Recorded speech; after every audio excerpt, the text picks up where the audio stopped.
Hey guys, Chap's here and welcome back to another Chromebook review. Today we are taking a look at the Acer Spin 713 2W. Now that's the 2020 model and it retails for $629. I got this one for $420 refurbished from Target. Now I have seen a new model of the 2020, the 2W, go for $420 from Best Buy, but I missed out on that sale, so I had to snag this one refurbished. I will say it came in like new condition. Now it is refurbished. I don't know what it's like on the inside, but from the outside it seems like it is brand new. Now before we get into the specs, I just want to give a friendly reminder. If you find these helpful, please consider liking. And if you want to see more Chromebook reviews, or if you want to see some other stuff I'm doing around the house, please consider subscribing. It really will help the channel out. Now this thing has a 13.5 inch screen with 2256 by 1504 pixel density. It has a 10th gen i5 processor, 8 gigs of RAM, and 128 gigabytes of solid state storage.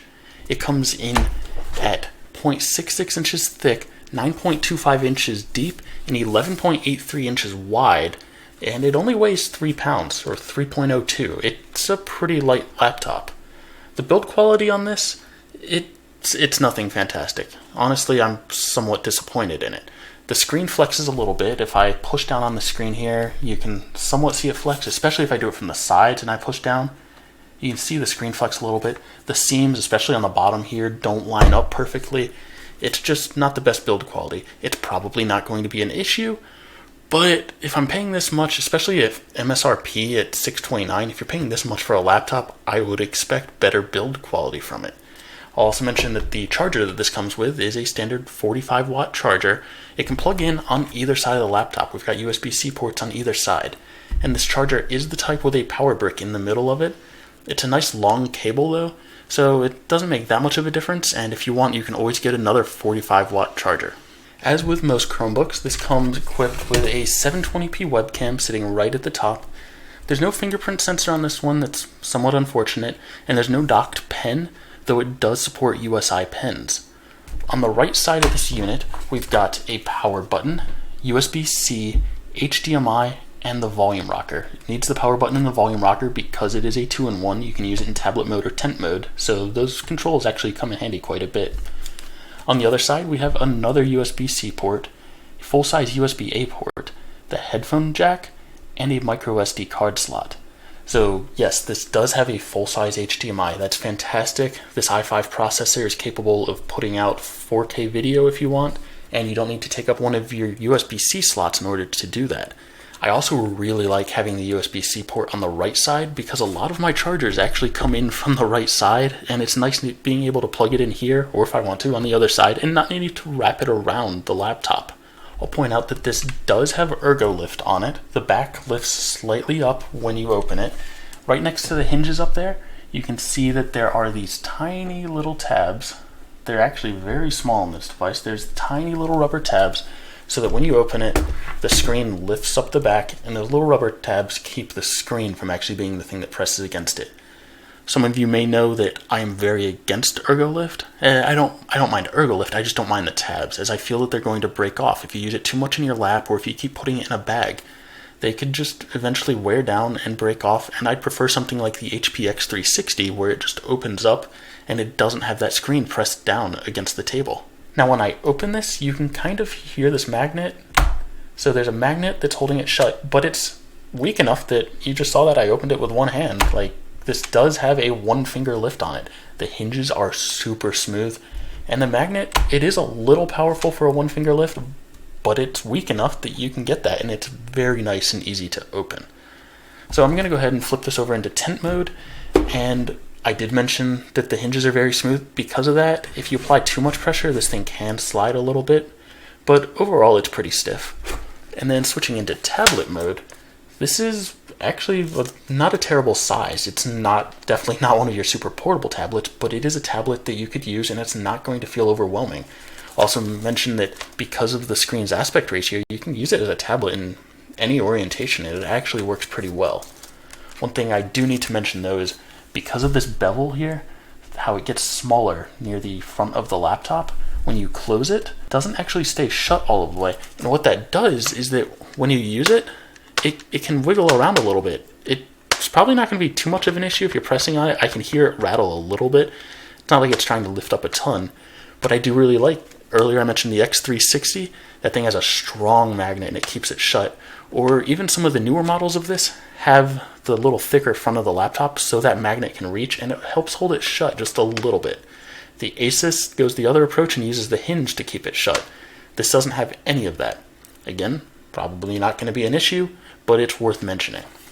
Now the screen, I mentioned that this is a 13.5-inch screen with 2256 by 1504 pixels. That's a very strange aspect ratio. It's 3:2, so I guess it's not too strange, but it's strange for a laptop. It's not your typical 16:9. What this allows for is that if you were web browsing here, you get much more real estate. A lot of the times you don't care that much about the horizontal and side to side, so that 16:9 only really works well for watching videos and movies. This will make the screen a little bit smaller for videos and movies, but if you're using it primarily for web browsing, having this large, this tall screen actually works very well to your advantage. Another nice thing about this is it's slightly higher than 1080p. It's a little better than 2K actually. It's not quite 4K, but it is a little bit better than 2K. Another nice thing here is the brightness. This comes in at 450 nits. That is probably one of the brightest you are going to see on a Chromebook. In fact, it's so bright that just looking at my camera right here, it's basically blowing out that shot. If I shut this, you can see how bright it is in here. But with this screen up, it is so much brighter that it just completely blows out that shot. One thing I will mention is the screen is a little bit yellow. I think that's just this particular device. It's not going to be the Spin 713 2Ws in general. And I didn't even really notice this until I put it next to some of my other screens and brought up a white page, and I could see that this is a little bit warm. It's not nearly as bad as some of the other devices that have a little warm screen, but this one is slightly warm and slightly dimmer than what the true 450 nits would be. Regardless of that, this screen, being the 3.2 aspect ratio with high resolution, it's fantastic. I would pick this over the 15.6 inch or the 14-inch screen any day, even though this is only a 13.5-inch screen. One thing that's not so fantastic though are the speakers. So let me show you here. We've got two speakers right here. They are downward firing. If you have it on the table like this and you're watching a video, it's going to be firing down into the table and reflecting back up to you. Now that may not be an issue on some devices like the Asus CX5 that has downward firing speakers, but they are powerful speakers and they're loud enough and they're high quality enough that you don't really notice that audio is bouncing and then coming back up. It still sounds good. This, on the other hand, doesn't sound that great. Sure, I will use this to watch YouTube videos. I will use it to watch Netflix. I'll even put some music on in the background and just let that play while I'm doing some work, and I won't really bat an eye at it. But if you're really dedicated to listening to music, or you're watching an action movie or something where you really care about high quality audio, this is not the device for you. That said, neither is most laptop. Even the laptops with the upward firing speakers, they're better, but they're still laptop speakers. If you really want high quality audio, get a pair of Bluetooth headphones, get a Bluetooth speaker, or even one that plugs in. This does have an audio jack. Just use something other than built-in laptop speakers. They're not going to be high quality on basically any device. So let's open this up and we're going to look at the keyboard. So the keyboard on this, actually I'll run my hand across it.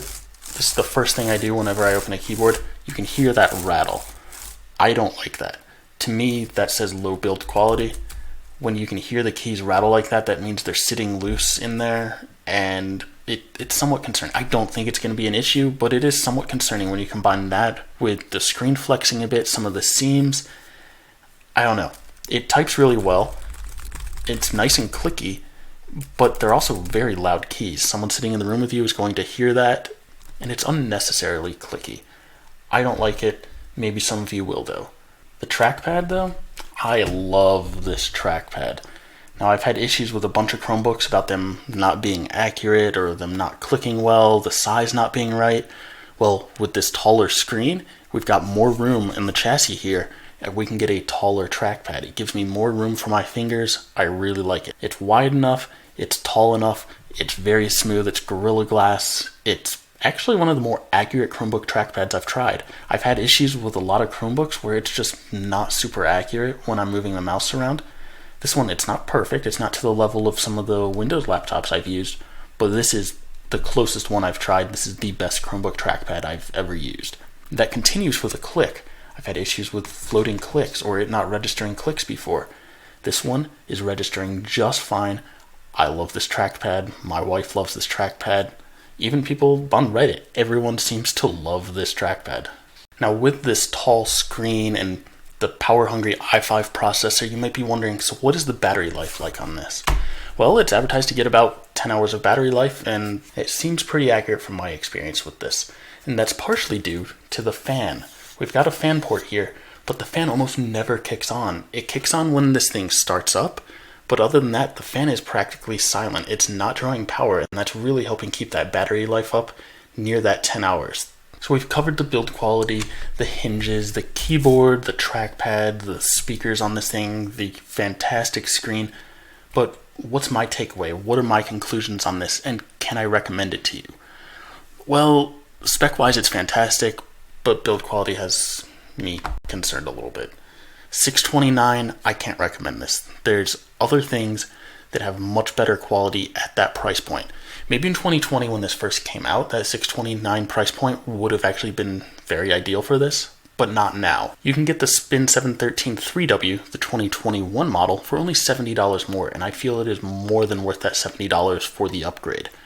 So here we are sitting in 2021, and people are still getting this 2020 laptop and enjoying it, and I don't blame them. If you can get it for, I'll say, sub $450, then it's a solid choice.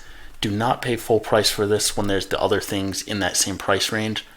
But for sub $450, a 10th gen i5 processor, this fantastic screen, good battery life, a nice array of ports, this is a very solid machine that I could feel recommending at that, again, sub $450 price point. I would take a look and see if you can find this thing on sale during this holiday season. And if you can, I would pick it up. So I've mentioned before that I have made videos for a while, but most of them are gaming related. I'm not really doing too many of these reviews. So if you have any feedback about the style or anything that I'm doing in these videos, please let me know and I will try and improve things for the future. As I mentioned earlier, if you found this helpful or if you enjoyed this, please consider liking the video. And if you want to see more stuff like this, or if you want to see some of the projects that I'm doing around the house, please subscribe and it will really help this channel out. This is our second channel and I'd really like to see this one grow as well. Thanks for tuning in, thanks for watching everyone, and I will catch you next time.